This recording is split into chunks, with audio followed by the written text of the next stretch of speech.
Well, hello and thank you for joining me for another Alex on Tech and iTWire video interview. I'm here with Chris Griffith of chrisgriffith.com.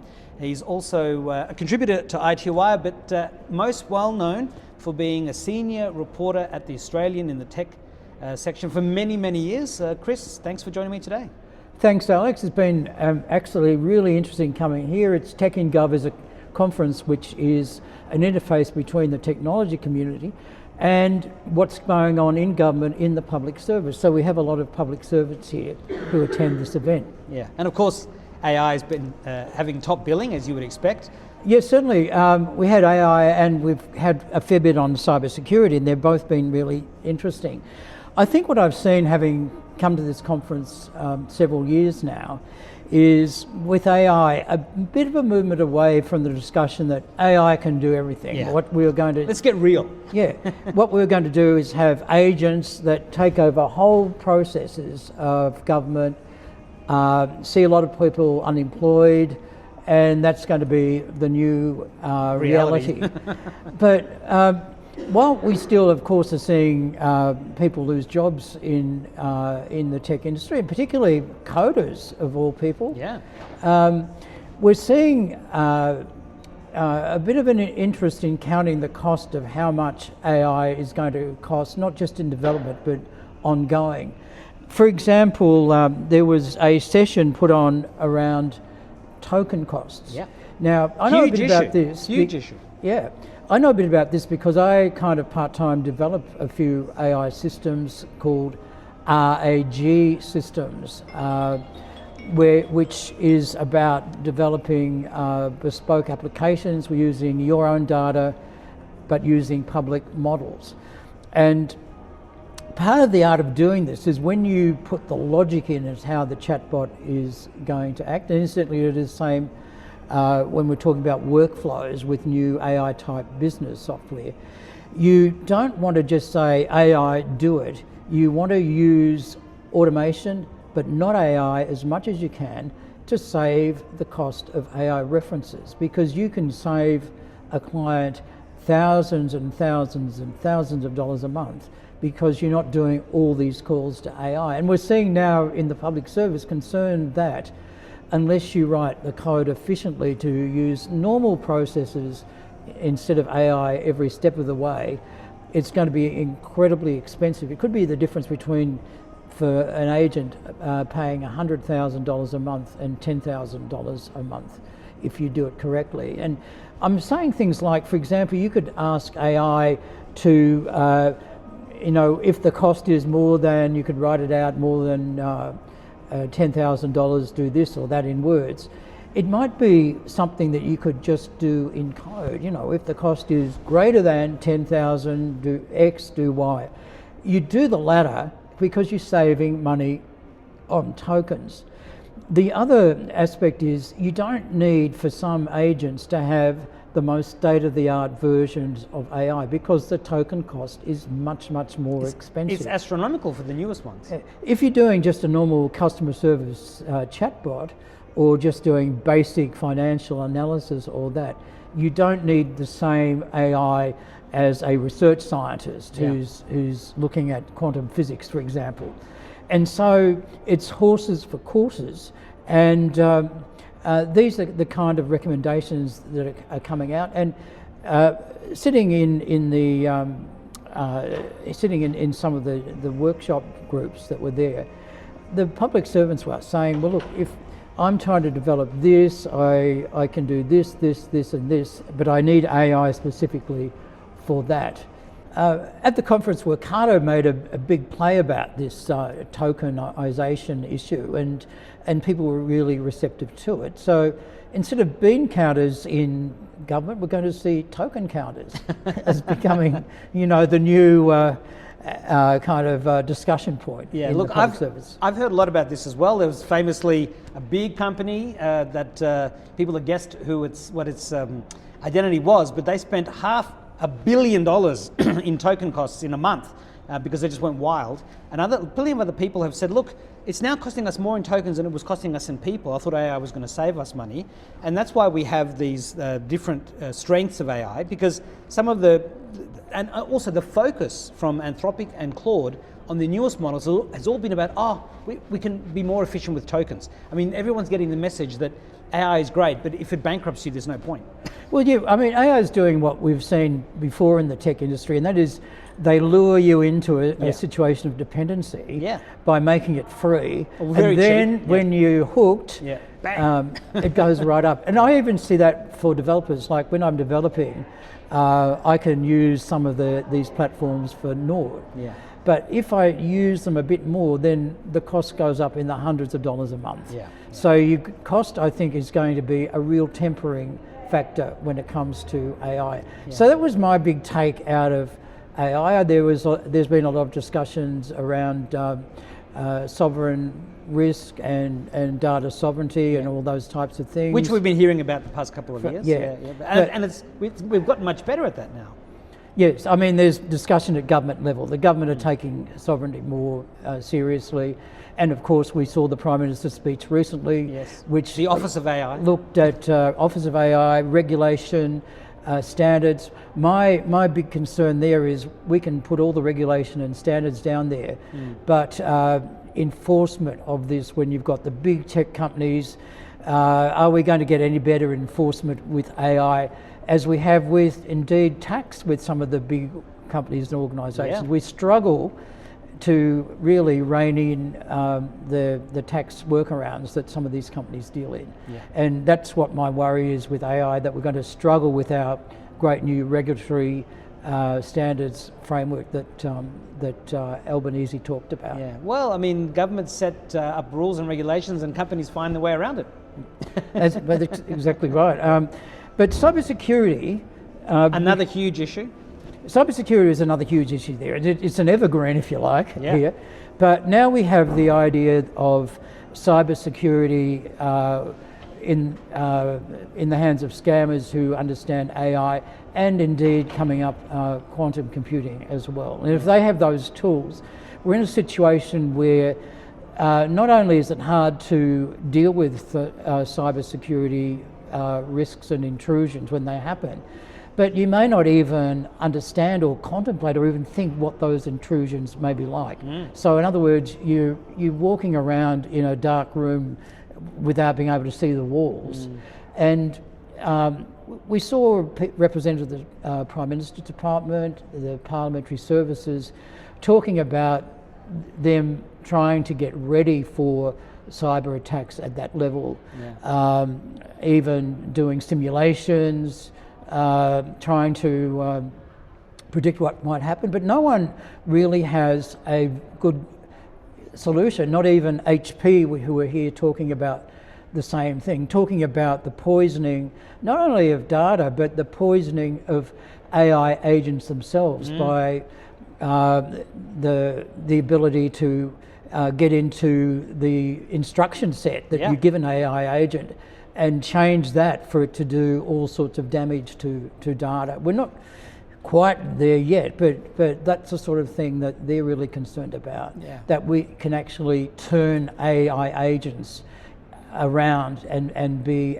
absolutely enemies of the companies that employ them as well. I mean, we're going to need AI agents that are good and on our side and unhacked to protect us from the ones that are malicious. A lot of what this conference is about, Tech in Gov, it's the intersection of business and government. We can't escape government. We might not appreciate it, we might think it overtaxes us and overregulates, but it's there, and it is a huge part of society. And the issues that I heard you speaking about, that these politicians and the government workers are grappling with, I mean, they're the issues that are really going to determine how safe we are as a people, how safe our data is, how efficiently we're using AI to make better decisions. It's a non-stop cat and mouse game of trying to be ahead. And of course, the public sector has to catch up to the private sector, which normally does things more efficiently. So this is a really good meeting point. And to discuss these issues. Of course, there's other things that go on here. There's a big showroom here with companies, various software companies, vendors trying to do business with government and on all sorts of levels, whether it's software in development or indeed the regulatory process itself. Yeah. That's a big part of this conference as well. But getting back to cyber security, I thought CSIRO, one of their spokespeople not just long ago, dropped a real bombshell about biometrics that we rely on, and said a biometric signal is no longer independent proof of identity. We rely on biometrics so much, but what they're saying is the only real way to protect your identity and to detect fake IDs is going to be a multi-layered approach of a combination of biometrics and several others. Now we have two-factor authentication on websites and so on, but it's going to be a more complex process. Multi-factor authentication. I mean, it just has to be. Yeah. They also said it's becoming much harder to be sure a video is not a deep fake. Yeah. So even detecting deep fakes is going to be harder and harder. And then if people depend on the internet as their source of truth, then we're going to see a lot of confusion in society with deep fakes going forward. It's going to make trusting AI to tell us whether what we're seeing is AI generated or not even more crucial. Absolutely. So, you know, we're also at the stage, of course, of the media bargaining code being renegotiated, and one of the things that concerns me, of course, if we don't have those bargaining codes, however imperfect that is, to rely on social media with AI as well, with deepfakes, is going to create a lot of confusion in society if it hasn't already done Well, that. I mean, we see how much AI slop is out there, and with a little bit of tweaking, that can be much less slop and much more convincing fakery. So it's a pivotal time for us to get this right. We had a number of different speakers talking about AI. Michelle McGuinness from who's our leading cyber security person in the country, basically, was talking about how there is an increased level of cooperation between all the levels of government and partnerships being developed to try and have a unified response to, you know, the threats to our infrastructure and defence that is brought by AI and scammers and hackers and so on. Then there's the threats within, like shadow AI. Yes. And that is in the public service, you've got people using AI regularly, but it's all authorised use of it, and some members of that team or whatever might decide to use AI, not thinking that what they're doing is not being authorised, and actually compromises the information within a government department, either going out or allows hackers to get in. And this is called shadow AI, and the problem is that you may not know for a long time that it's occurred. In fact, one issue is that AI might be implemented, and an agent might be implemented, then after some time there's no realisation that that agent is still operating there, and who knows what could be happening with that as well. Yeah. Well, we've heard about Okta and others who are trying to identify every AI agent that's in a business or government, and in their initial searches there are dozens that are not sanctioned by the organisation, so they get shut down. And yes, they talk about the same thing. Something that's been there for a while, if it's not shut down, then what is they it can't doing shut in it the down if background? they don't even know it's there. Exactly, and they don't know what it's necessarily up to, and they may not even realise the damage or the threat of security that represents. And so it's good to see that all those things are definitely being worked on. It makes a world of difference. So was there anything else that you wanted to quickly highlight? Yeah, there were a couple other things. Department of Defence talked about the further implementation of AI in defence.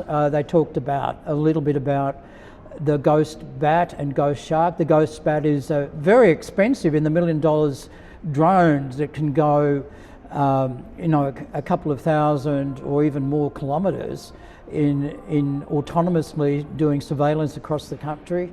The Ghost Shark is a little autonomous submarine that can be underwater for more than 2 weeks. Wow. Given the size of our country, probably what we need more than in many countries is these very long extended ranges on both the aircraft, the drone aircraft and the drone undersea crafts as well, and they've kind of been working on that. But it's, you know, it's a really difficult job because AI is developing so quickly. But I think we're seeing that apart from all the hullabaloo around our submarines, that the government has been talking seriously about really building up a stockpile of drones, and they'll be a very important part of our defence going forward. Yeah, well, Ukraine has shown us how important drones are, and I mean, the Ukrainians actually bombed some Iranian ship because the Iranians were helping the Russians. So Australia is in desperate need of these. We need them. We need them autonomous, and we need them to be secured so they can't be taken over by a nation state and turned against us. I also went to a bit of a discussion with the Digital Atlas of Australia group, who actually do a lot of the checking of government information, whether it's ABS or mapping information, to check whether it's fit and proper to be used either in the public domain or within the government itself. They also do checking on ABS data, which is very topical because we've got the census about to hit in a couple of weeks' time. Yeah, I've already received my envelope. So we often wonder, you know, what happens between when you and I fill out our census form and suddenly there's these government releases around, you know, so many people are doing this, that or the other thing or whatever.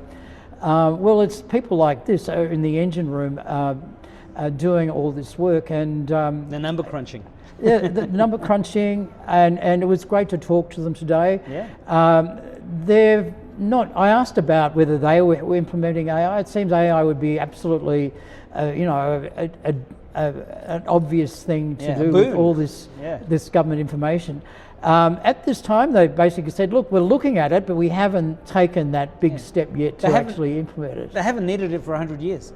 They haven't needed it for 100 years. They wouldn't need it going forward, but I imagine the amount of information we can get out and the depth of that information, particularly when you've got you know, satellite information included and maps and so forth, and the ability for AI to analyse visual data like that, we will get a heap of information in future. Because I think you wouldn't have to bet, you know, much to realise that AI is going to be used in that in those analyses once they're comfortable to use it. That's right. Well, with that volume of data, I mean, AI can slice and dice even more quickly than you know, traditional methods. So I mean, we really can harness and this granular data in ways that was just not humanly possible before, without taking way too much time.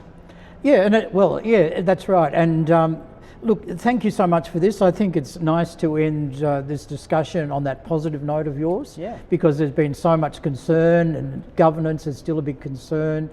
But I am more confident, coming back to what we talked about before, that what we're seeing is much more granular look at where to use AI as a tool in whole workflows. And there's still to be manual parts of that workflow because it's more efficient, it costs a lot less, and automation is used where it's needed, and AI is used where it really can make a difference. And that's a big attitude change from 2 years ago when we first started talking about agentic AI. Yeah, and of course AI is so much more powerful now than it was a couple of years ago.